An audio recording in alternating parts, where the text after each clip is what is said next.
Assalamualaikum warahmatullahi wabarakatuh.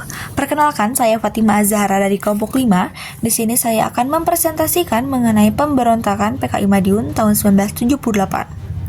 Pemberontakan PKI Madiun tahun 1978 merupakan puncak pertentangan ideologi dan politik di beberapa partai yang ada di Indonesia. Akar dari pertentangan ini dilatar belakangi oleh kekecewaan atas disetujuinya perjanjian Renville, yang dimana mengakibatkan menyempitnya wilayah RI, menyisakan Jawa Tengah, Yogyakarta, dan sebagian wilayah Sumatera. Di mana perjanjian Renville ini ditandatangani oleh Wakil Perdana Menteri Indonesia yaitu Amir Syarifuddin. PNI dan Masyumi pada saat itu menentang keras perjanjian ini sehingga menarik menteri-menteri dari kabinet Amir, sehingga Amir pun melepas posisinya sebagai Perdana Menteri dan digantikan oleh Hatta, dan membentuklah kabinet yang baru. Nah, pada kabinet baru ini, Partai Sosialis tidak mendapatkan kursi, sehingga menjadi awal dari Partai Sosialis menjadi oposisi pemerintah yang terpecah menjadi dua. Yang pertama ada pengikut Amir yang menentang pemerintah, lalu ada kedua ada pengikut Syahrir yang mendukung pemerintah. Lalu yang kedua ada pemberontakan Front Demokrasi Rakyat atau FDR. Nah, untuk menambah kekuatan sebagai oposisi, Amir pun membentuk sebuah front yang dimana berisi partai oposisi lainnya yaitu PKI, Partai Buruh, dan juga Sentral Organisasi Buruh Seluruh Indonesia yang kemudian diberi nama FDR. Lalu selanjutnya ada program rekonstruksi dan rasionalisasi RERA, yaitu program efisiensi anggota militer yang sebelumnya berjumlah banyak sehingga hanya tersisa sedikit. Lalu selanjutnya ada konsep jalan baru MUSO, yaitu di mana MUSO kembali ke Indonesia dan menerapkan sebuah konsep baru yaitu jalan baru untuk menentang pemerintahan. Selanjutnya untuk jalannya pemberontakan. Pada Mei 1948, ada pemogokan FDR di pabrik tekstil milik negara. Lalu pada Agustus 1948, kedatangan MUSO ke Jogja versus pembebasan Tan Malaka. Lalu pada September 1948, tanggal 13 sampai tanggal 16, bentrok TKR dan PKI. Lalu pada tanggal 17, TKR memukul mundur PKI. Pada tanggal 18, PKI menguasai Medan. Lalu pada tanggal 19, pengumuman berdirinya Republik Soviet Indonesia. FDR pada saat itu hanya menggunakan Yogyakarta sebagai pengalihan isu supaya pemerintah tidak melirik ke daerah Medan, sehingga terfokus pada daerah Yogyakarta pada saat itu, sehingga Medan kosong pemerintahan, sehingga FDR pun pada pukul 3 subuh mulai menguasai Medan dan berhasil terkuasai seutuhnya pada jam 9. Saat itulah mulai pengumuman atas berdirinya Republik Soviet Indonesia. Lalu untuk akhir pemberontakan, langkah-langkah yang dilakukan Soekarno-Hatta yaitu Soekarno menyampaikan pidatonya pada siaran radio yang berisi pilih MUSO atau Soekarno-Hatta. Lalu MUSO pun mendengar dan membalasnya dengan isi pidatonya yaitu PKI akan berperang hingga titik darah penghabisan. Nah, Hatta dan KNIP akhirnya menyetujui undang-undang untuk memberikan kuasa kepada Soekarno untuk menyelamatkan Republik. Sehingga terlaksanalah operasi penumpasan PKI Madiun dengan penunjukan Nasution dan Gatot Subroto selaku pimpinan operasi jajaran TKR. Sehingga pada saat itu MUSO tewas, lalu Amir Syarifuddin tertangkap. Itulah sejarah singkat mengenai pemberontakan PKI Madiun tahun 1978. Terima kasih.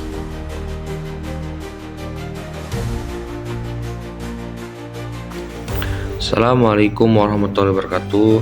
Saya Mahmud Yusron dari kelompok 5. Di sini akan memaparkan materi tentang latar belakang dari DITI, Darul Islam atau Tentara Islam Indonesia. Di sini ada asal-usul gerakan. Yang pertama berawal dari kekecewaan terhadap perjanjian Renville 1948 karena TNI harus mundur dari Jawa Barat. Kartosuryo menolak mundur, membentuk pemerintahan sendiri bernama Negara Islam Indonesia atau yang disebut NII pada 7 Agustus 1949 di Jawa Barat. Penyebaran wilayah gerakan ke berbagai wilayah, yaitu yang pertama ada di Jawa Barat yang dipimpin oleh Kartosuryo, yang kedua ada di Aceh yang dipimpin oleh Daud Buru karena dipicu kekecewaan terhadap janji otonomi Aceh yang tak dipenuhi. Yang ketiga ada di Sulawesi Selatan dipimpin oleh Kahar Muzakar memanfaatkan kondisi pasca agresi militer. Yang keempat ada di Kalimantan. Assalamualaikum warahmatullahi wabarakatuh. Saya Mahmud Yusron dari kelompok 5 Sejarah. Di sini akan memaparkan materi tentang latar belakang dari DITI atau Darul Islam Tentara Islam Indonesia. Yang pertama ada asal-usul gerakan. Berawal dari kekecewaan terhadap perjanjian Renville 1948 karena TNI harus mundur dari Jawa Barat.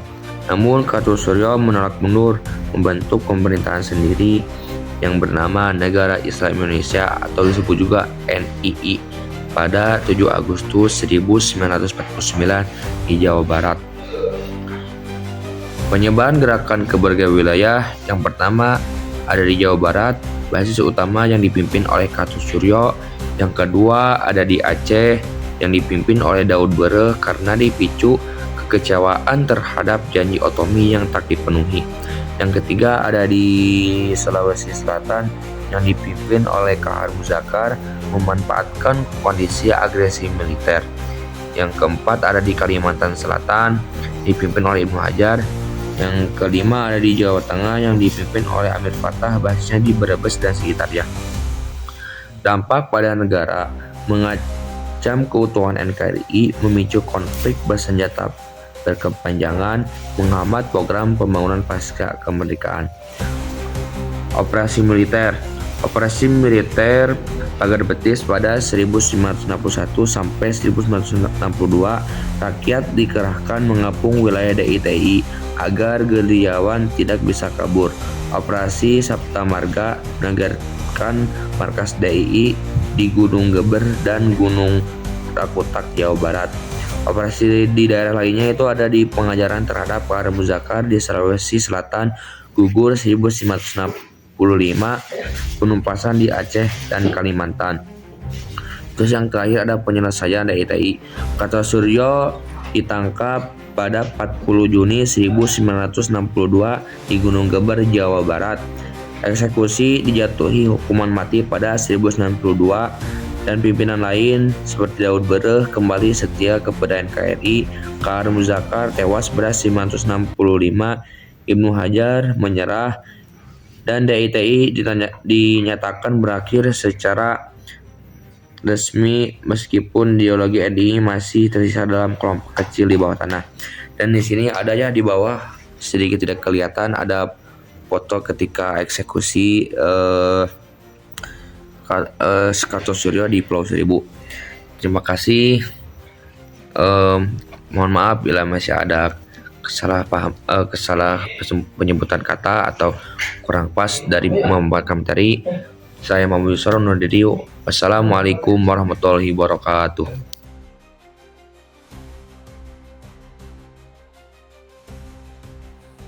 Assalamualaikum warahmatullahi wabarakatuh. Perkenalkan, nama saya Lisnia Khomairoh, kelas 12 F4 dari kelompok 5. Di sini saya akan menjelaskan tentang APRA. Apa itu APRA? APRA merupakan singkatan dari Anggota Perang Ratu Adil yang dibentuk pada tahun 1949 dengan anggota utama tersusun dari tentara-tentara Belanda. Latar belakang pemberontakan APRA ini adalah karena ketidaksepakatan atas pembentukan Angkatan Perang Republik Indonesia Syarikat atau disebut dengan APRIS di Jawa Barat. Terjadinya pemberontakan ini dimulai pada tanggal 15 Januari pada tahun 1949. APRA mulai berdiri dengan anggota sebagian besar merupakan tentara dari KNIL dan juga tentara dari DI atau TTI dan juga tentara-tentara lain. Yang kedua, pada tanggal 5 Januari tahun 1950 ada sebuah ultimatum dari Westerling yang yang dikirimkan ke pemerintah pusat hanya karena pemerintah agar RIS mengakui sebagai negara bagian Pasundan. Yang ketiga yaitu pada tanggal 23 Januari tahun 1950. Westerling berusaha mengkudeta Bandung dengan keji. Pasukannya menembak mati siapapun yang berseragam TNI dan menguasai markas besar divisi Siliwangi. Selanjutnya ada tokoh-tokoh yang terjadinya pemberontakan APRA. Yang pertama ada Raymond Westerling. Raymond Westerling merupakan mantan Kapten DST atau Depot Spesial Troepen KNIL yang merupakan depot pasukan khusus dari tentara Belanda. Yang kedua ada Sultan Hamid II. Sepanjang hidupnya Sultan Hamid II sebenarnya berkontribusi untuk Indonesia, seperti membuat lambang negara Indonesia. Ia sempat ragu, pada akhirnya setuju ketika diajak oleh Westerling untuk ikut menjadi bagian dari APRA ini. Karena ingin mempertahankan bentuk negara federal dan mendapatkan jabatan yang lebih tinggi, ia digadang sebagai otak pemberontak dan pada akhirnya ia ditangkap. Yang terakhir yaitu ada Anwar Djokroaminoto. Anwar Djokroaminoto ini yang pernah menjabat sebagai Perdana Menteri Pasundan ketiga selama kurang dari sebulan. Anwar sempat diduga mendukung gerakan kudeta APRA ini. Berbeda dengan Sultan Hamid II, ia tidak ditangkap dan pada akhirnya ia dibebaskan. Sekian penjelasan dari saya. Wassalamualaikum warahmatullahi wabarakatuh.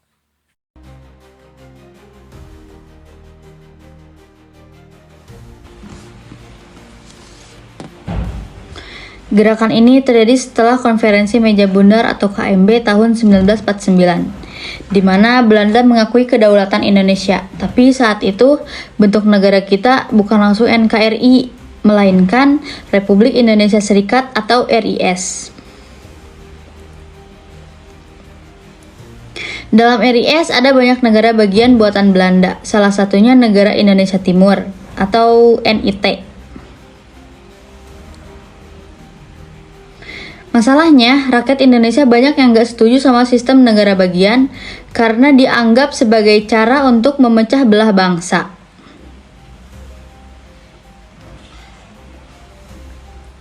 Nah, di Makassar ada seorang mantan perwira KNIL bernama Kapten Andi Ajis. Ia merasa keberatan tentara APRIS atau gabungan TNI dengan bekas tentara lain bisa mengancam posisi NIT. Makanya dia menolak kehadiran APRIS di Makassar. Pada tanggal 5 April 1950, Andi Ajis bersama pasukannya melakukan pemberontakan di Makassar. Mereka menyerang markas-markas militer dan bikin suasana menjadi kacau. Tujuannya jelas, yaitu mempertahankan NIT dan menolak penyatuan ke Republik Indonesia. Pemerintah RIS langsung bereaksi. Presiden Soekarno memerintahkan Andi Ajis untuk datang ke Jakarta dalam waktu 4x24 jam. Tapi karena tidak segera memenuhi perintah itu, pemerintah mengirim pasukan APRIS di bawah pimpinan Kolonel Alex Kawilarang untuk menumpas pemberontakan. Akhirnya, setelah keadaan makin terdesak, Andi Ajis menyerahkan diri pada 26 April 1950 di Jakarta. Pemberontakan ini pun berakhir, dan setelah itu negara Indonesia Timur makin lemah, sampai akhirnya bubar dan bergabung dengan NKRI pada 17 Agustus 1950. Kesimpulan yang bisa didapat dari tentang Andi Ajis ini, gerakan Andi Ajis menunjukkan bahwa masih ada pihak yang mendukung bentuk negara bagian, tapi mayoritas rakyat lebih memilih negara kesatuan Republik Indonesia. Jadi, gerakan ini justru mempercepat kembalinya Indonesia ke bentuk negara kesatuan.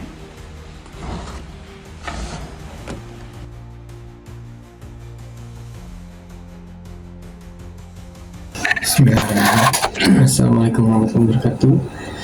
Perkenalkan, saya Wildan dari kelompok sejarah 5 tentang Republik Maluku Selatan. Yang pertama, latar belakang berdirinya Republik Maluku Selatan gitu. Sedikit perkenalan dulu, RMS itu adalah gerakan separatis yang memproklamasikan kemerdekaannya atau berdirinya negara sendiri di wilayah Maluku Selatan, khususnya di Ambon, khususnya di Ambon ya, pada tanggal 25 April 1950. Nah, RMS ini dipimpin oleh Dr. Christian Robert Stephen Subakil, yang seorang mantan jaksa agung dari RIS juga pada saat itu, menjadi pemerintahan pusat di Indonesia pada saat itu. Yang latar belakangnya yang pertama itu kekecewaan politik. Nah, kekecewaan politik ini dari orang-orang tokoh Maluku ini merasa tidak puas dengan rencana peralihan RIS menjadi Republik Indonesia NKRI pada masa itu.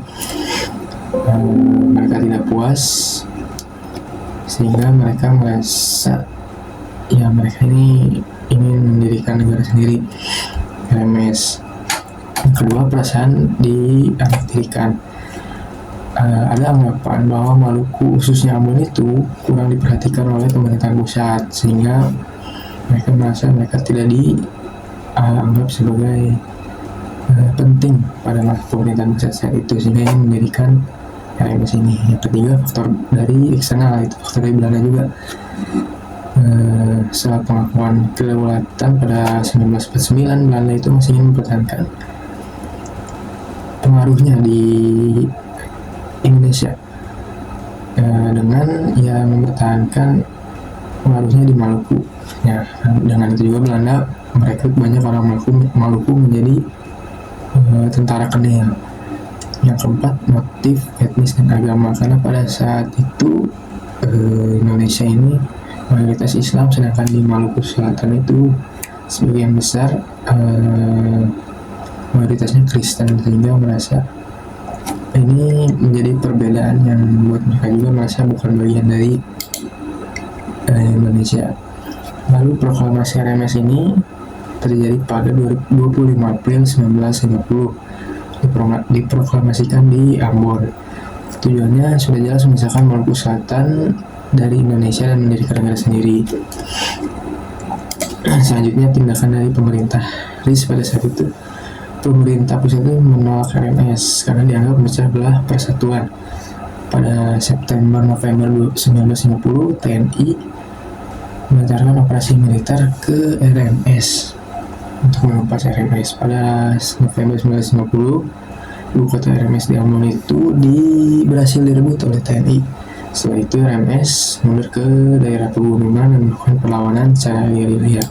Dan pada saat ini RMS itu masih ada justru sekarang berada di luar negeri, di Belanda ya. Lalu dampak RMS yang pertama itu, dampak RMS bagi Indonesia adalah menguji ketegasan pemerintah dalam menjaga keutuhan. Lalu memperlihatkan bahwa Belanda ini juga masih berusaha memecah belah Indonesia. Yang kedua, dampak RMS bagi Maluku itu menimbulkan perpecahan sosial di Maluku itu sendiri, karena ada yang pro dan kontra juga terhadap RMS. Ada yang pro terhadap Indonesia juga, ada yang kontra terhadap Indonesia, sehingga menimbulkan perpecahan. Yang ketiga, dampak RMS bagi dunia. Nah, RMS ini juga sebenarnya tidak pernah diakui oleh negara manapun, dan Belanda pun akhirnya tidak mendukung lagi secara resmi RMS ini. Kesimpulannya, RMS itu adalah gerakan separatis yang ingin memisahkan Maluku Selatan dari Indonesia. Walaupun secara militer sudah dikalahkan sejak tahun 1950, ideologi RMS masih bertahan di Belanda melalui kelompok diaspora Maluku. Bagi Indonesia, peristiwa RMS ini menegaskan pentingnya persatuan nasional dan kewaspadaan terhadap upaya perpecahan. Mungkin cukup sekian materi yang dapat saya sampaikan, kurang lebihnya mohon maaf, karena sejarah tidak ada yang 100% benar, masih harus dikaji juga, dan saya juga masih perlu banyak belajar. Akhirul kalam, wassalamualaikum warahmatullahi wabarakatuh.